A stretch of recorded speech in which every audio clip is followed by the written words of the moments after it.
How many of you think you're amazing at planning? And how many of you have some work to do?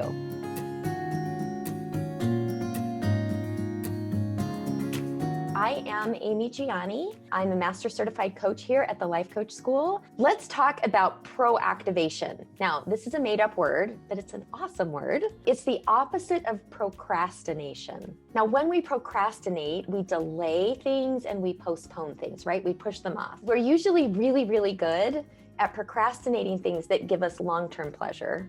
And we're terrible at procrastinating things that give us short-term pleasure. So what gives us long-term pleasure? It's things like starting the food protocol, right? Starting the exercise plan.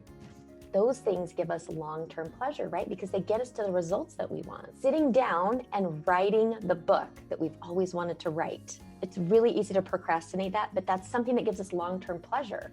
Long-term pleasure is like, oh, yes, we finally wrote the book that's been inside of us, that we knew was there, that we wanted to share with the world.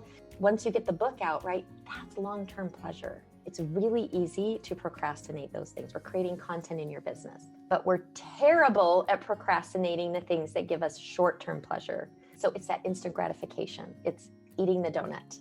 It's watching the thing on Netflix. We don't usually procrastinate that. We're like, oh, I better do that right now.